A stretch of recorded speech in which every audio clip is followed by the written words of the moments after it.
Hello everyone and welcome back. In this video I would like to show you a few decks that I just purchased. They're collector's editions and that is one of the reasons I wanted to show them to you. But the main reason is because their artwork is so beautiful and you can tell how much work has gone into creating these tarot decks. So before I begin, I would like to show you this rock. Now, I don't usually work with rocks or crystals all that much, but this specimen has been brought to me by my boyfriend from Mount Adzaidza, which is in northern BC, Canada. Um, Now that is, I haven't been there, but him and his friends filmed a documentary there. That is one of the most beautiful places I have ever seen. The mountains there have probably one of the richest mineral deposits in the world. Now, it's not the most welcoming place. It's very hard to get there. There are no trails specifically, so all the treks are done off trail. But anyways, this is a volcanic rock. And the reason I'm showing it to you is just because I felt it just goes really well with what I want to show you today. For some reason it just feels special. It's raw and it took a lot of work for Mother Nature to create this, just like this beautiful deck that I'm going to show you next. So this is called the Tabula Mundi tarot. It's a very new released deck. It's from an independent publisher called M.N. Meline, who is also known for the Rosetta Tarot. Now, I do not own that tarot deck, and I've just found out about it through my research on this deck. Now, this is just a reveal, just a flip through. It's not a review. It will probably take me years to be able to fully understand, use the symbology for that it's meant to be used in this deck. So I'm not going to even attempt at doing that right now. This is the box that it came in. This looks like the Celtic Sun Cross, but I'm not sure if that's what the author meant by this symbol. So the box is nice and pretty sturdy. The first card, it's called The Riddle of the Sphinx, and from what I can tell, it's basically a spread. And it has a few Latin words. Vele, tacere, scire, as far as I know. I don't know if this is the way that you spell it or it's misspelled, but the way that I found it is scire, which is to know, and audere. So this is to will, to venture, or to dare, to be silent, and to know.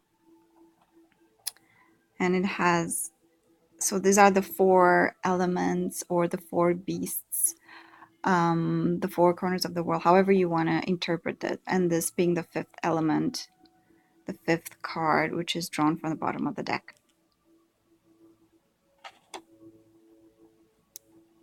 It comes with this nice little booklet. So this is the name of the author. I will post the link below to her website and you guys can go and check out what she has there. This is, by the way, a limited edition. This is Tabula Mundi Nox et Lux. So night and day, or dark and light, I think.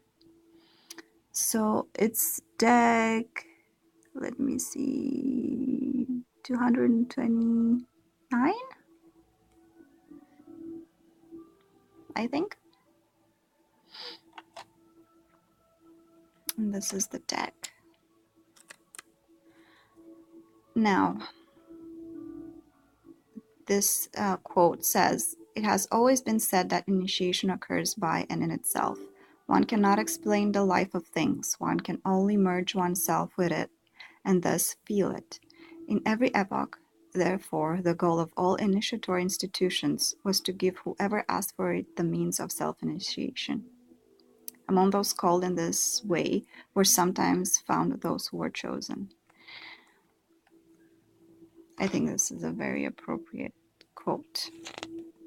And just how, for example, in tarot, we find ourselves called to this divination art or to whatever we feel drawn to, and then the initiation part begins, but it's all a matter of self-study, self-interpretation, self-actualization. Journey through the wormhole of the major arcana. And here she has an invocation, which, as far as I remember, I think is the one used by Aleister Crowley in the Book of Thoth before he begins a reading. Now, don't quote me on that, but I think that's what it is. And it has descriptions. They're not necessarily your typical divinatory meanings. Let's just see. Let's give you an example, right? The Emperor, son of the morning, chief among the mighty, king of kings, so on and so forth.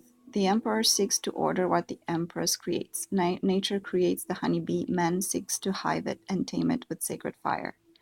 This compulsion to order from chaos is represented by the compass and square fashioned with the red eagle of alchemy and the eye of God. So as you can see, it's not. It's more alchemical, esoterical, meaning a lot of symbology, more than your average day-to-day divination aspect. So this is a nice little book. But then, if you really want to know this deck as the author intended it to do, you have to do a lot of studying.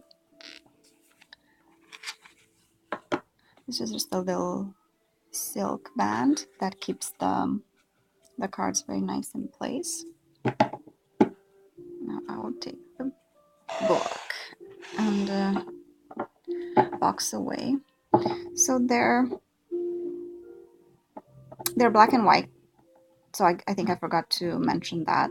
For now, I think she is planning to produce a full colored one, maybe sometime next year.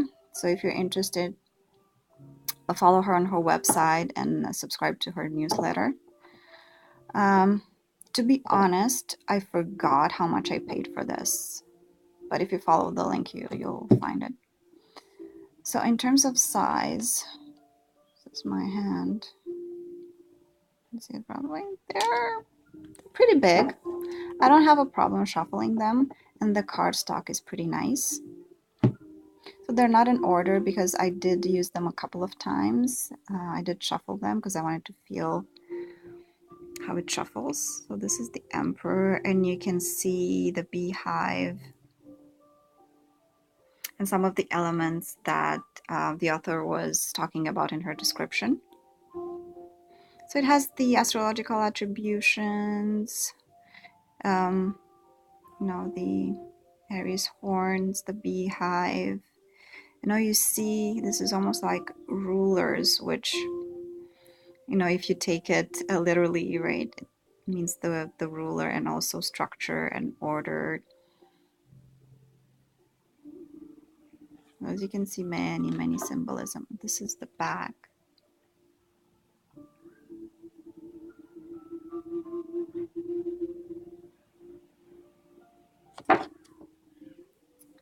The Hierophant.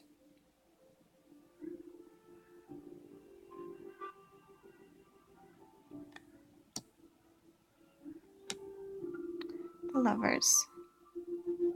So, as you can tell, yes, there is that occult feel to it, but you can also use the Rider-Waite interpretations, or your intuition, for that matter, the Chariot.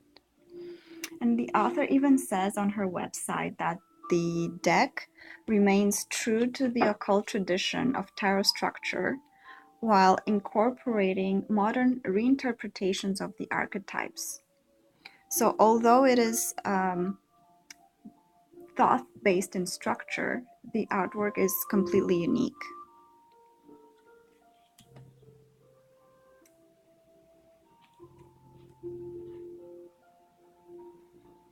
Now, I can definitely see elements from the Thoth deck, and what I wanted to do, and I forgot, it's to bring that deck and do a comparison. So maybe I will do it afterwards.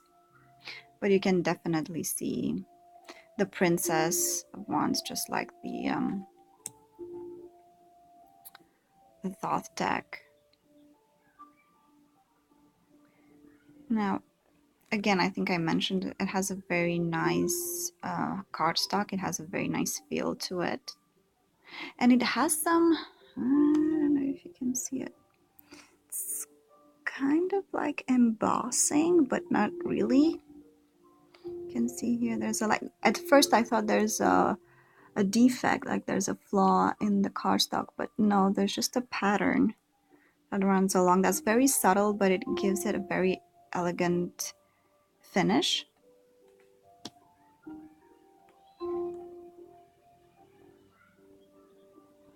Now, looking at it, you can definitely get some intuitive hits from it, even if you are not familiar with, you know, the Golden Dawn or Hermeticism. But if that is your cup of tea, this is definitely the deck for you. And later on, I will show you, I don't even know if I should include it in a different video, but I also have the major arcana from this deck, both the black and white and the colored one.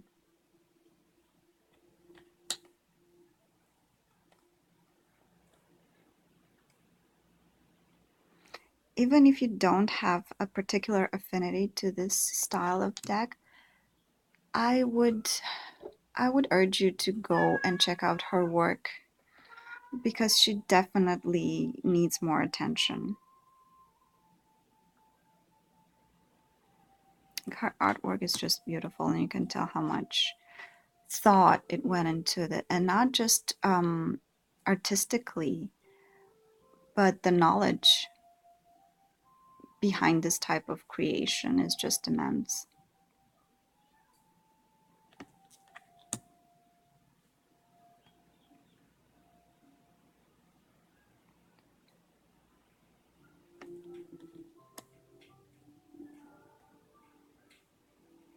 And you will see that in some of the cards, along with traditional symbolism and traditional depictions of the characters, there are also some modern ones. For example, I don't know if I went through the Magician already, probably not. So in some cards, I kind of raised my eyebrow thinking, oh, okay, what is this? Because the style at first glance doesn't seem to match the other cards. But I think that once you work with it and you fully understand the symbology behind it, it makes sense. Now, I don't have favorite cards or least favorite cards, as I didn't have time to work with it, and I just have such a deep appreciation for this artist that I feel this deck should be regarded as a whole.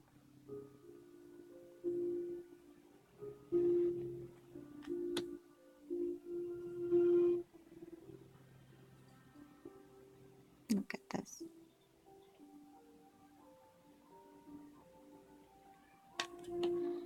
I don't even feel I need to talk too much while I'm showing you the cards, because they do such a good job at representing themselves. Yes, that is my cat representing himself. The universe. You got the shape of the egg made by the Ouroboros. Have the four beasts. So it's pretty common symbolism. Oh, there we go.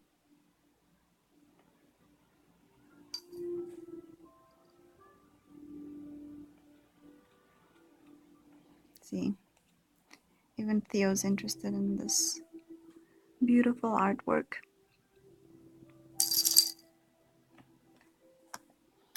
This is one of the cards that I was talking about, adjustment. So this is definitely not your typical adjustment card. I'm trying to remember which one was that in the Rider-Waite. Is it Temperance?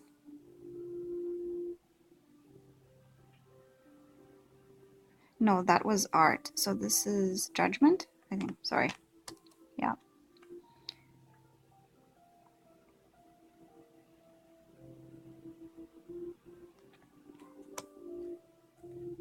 Look at this tower.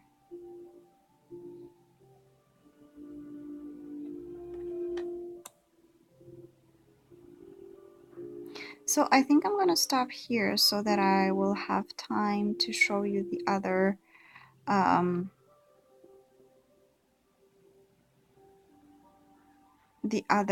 two decks as well. But at the same time, I'm thinking this might get to be a very, very long video. So maybe we'll just finish browsing through these ones. And if you guys find it interesting, then I can show you the other two decks as well, because those are limited to 200 decks, sorry. While these ones I think are out of 499.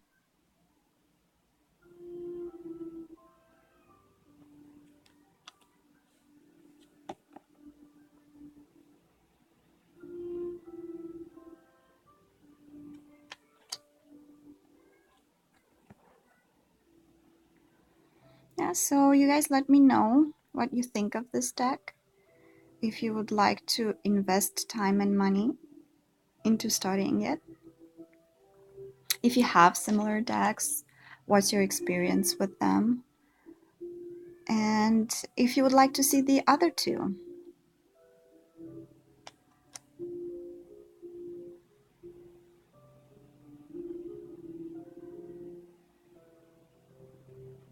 So see here, again, Six of Swords is called Science, like in the Thoth deck.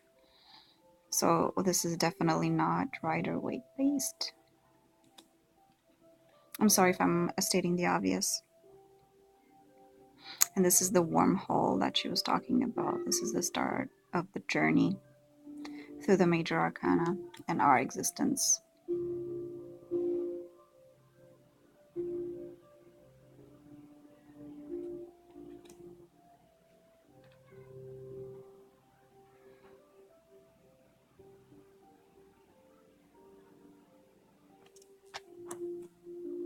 Okay. Let's end with the Hanged Man. Now will you await your comments and your experiences with similar decks. Thank you for watching. Take care.